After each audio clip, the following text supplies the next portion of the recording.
मेरे प्यारे भक्तजनों नमस्कार। दोस्तों, आज मैं आपके लिए सोमवार की व्रत कथा लेकर आई हूँ। दोस्तों, ये प्रभु की कथा सुनते ही भक्तों पर प्रभु की बहुत बड़ी कृपा होती है।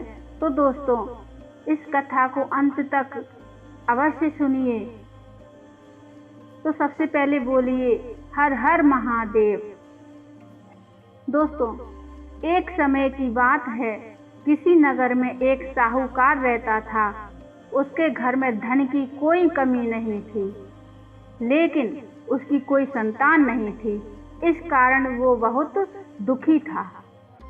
पुत्र प्राप्ति के लिए वह प्रत्येक सोमवार व्रत रखता था और पूरी श्रद्धा के साथ शिव मंदिर जाकर भगवान शिव और माता पार्वती की पूजा किया करता था। उसकी भक्ति देखकर एक दिन माता पार्वती प्रसन्न हो गईं।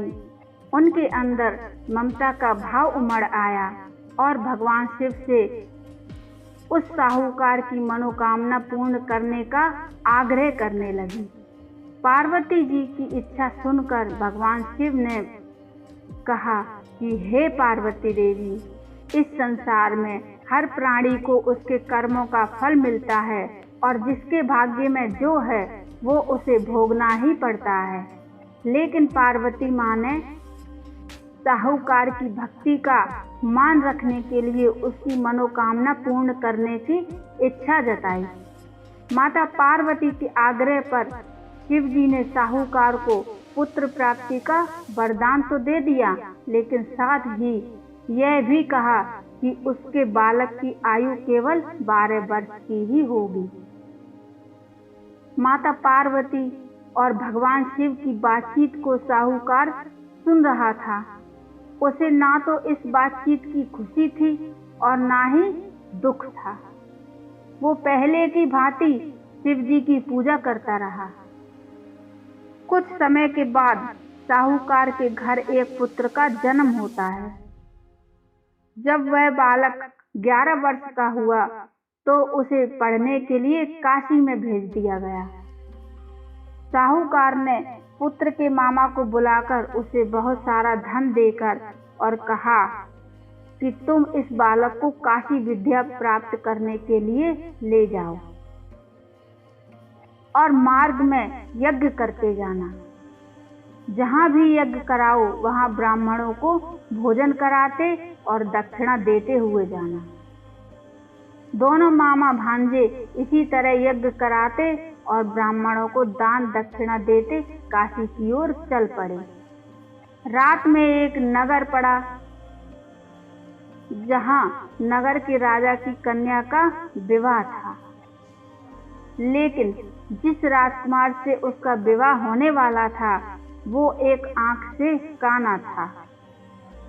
राजकुमार के पिता ने अपने पुत्र के काना होने की बात को छुपाने के लिए एक चाल सोची।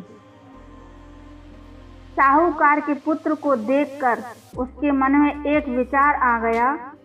उसने सोचा, क्यों ना इस लड़के को दूल्हा बनाकर राजकुमारी से विवाह करा दूं। विवाह के बाद इसको धन देकर विदा कर दूंगा और राजकुमारी को अपने नगर ले जाऊंगा। लड़के को दूल्हे के वस्त्र पहनाकर विवाह कर दिया, लेकिन साहूकार का पुत्र ईमानदार था।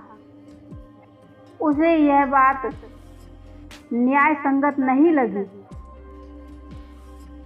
उसने अवसर पाकर राजकुमारी की चुन्नी के पल्ले पर लिखा कि तुम्हारा विवाह तो मेरे साथ हुआ है, लेकिन जिस राजकुमार के संग तुम्हें भेजा जाएगा वह एक आंख से काना है। मैं तो काशी पढ़ने जा रहा हूँ। जब राजकुमारी ने चुन्नी पर लिखी बातें पढ़ी तो उसने अपने माता पिता को यह बात बताई। राजा ने अपनी पुत्री को विदा नहीं किया, जिससे बारात वापस चली गई। दूसरी ओर साहूकार का लड़का और उसका मामा काशी पहुंचे और वहां जाकर उन्होंने यज्ञ किया। जिस दिन लड़के की आयु 12 साल की हुई उसी दिन यज्ञ रखा गया। लड़के ने अपने मामा से कहा कि मेरी तबीयत कुछ ठीक नहीं लग रही।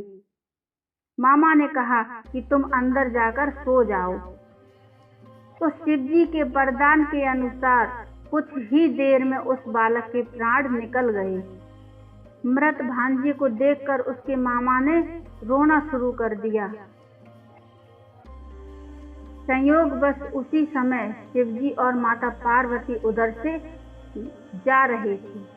पार्वती जी ने भगवान शिव से कहा, स्वामी, मुझे इसके रोने के स्वर सहन नहीं हो रहे। आप इस व्यक्ति के कष्ट को अवश्य दूर करें।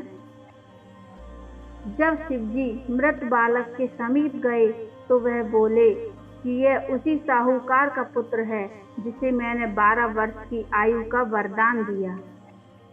अब इसकी आयु पूरी हो चुकी है। लेकिन मातृ भाव से विभोर माता पार्वती ने कहा कि हे महादेव, आप इस बालक को और आयु देने की कृपा करें, अन्यथा इसके वियोग में इसके माता पिता भी तड़प तड़प कर मर जाएंगे।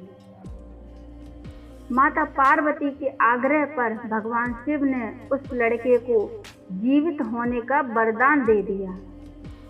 शिवजी की कृपा से वह लड़का जीवित हो गया। शिक्षा समाप्त करके लड़का मामा के साथ अपने नगर की ओर चल दिया।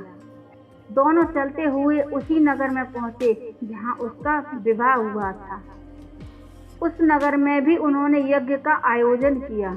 उस लड़के के ससुर ने उसे पहचान लिया और महल में ले जाकर उसकी खातिरदारी की और अपनी पुत्री को विदा कर दिया।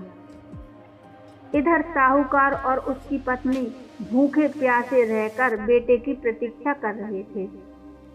उन्होंने प्रण कर रखा था कि यदि उन्हें अपने बेटे की मृत्यु का समाचार मिला तो वह भी प्राण त्याग देंगे। परंतु अपने बेटे के जीवित होने का समाचार पाकर वह बेहद प्रसन्न हुए। उसी रात भगवान शिव ने व्यापारी के स्वप्न में आकर कहा, हे श्रेष्ठी, मैंने तेरे सोमवार के व्रत करने और व्रत कथा सुनने से प्रसन्न होकर तेरे पुत्र को लंबी आयु का वरदान दे दिया है। इसी प्रकार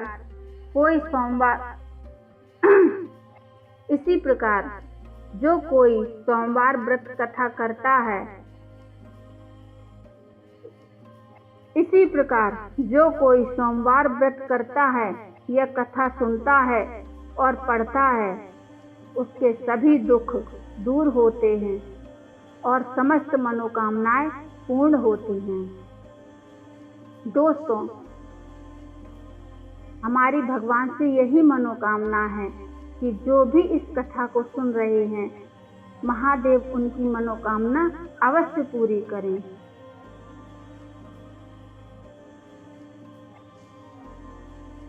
दोस्तों, इस कथा के लिए एक बार लाइक जरूर कर दीजिए और चैनल को सब्सक्राइब कर दीजिए।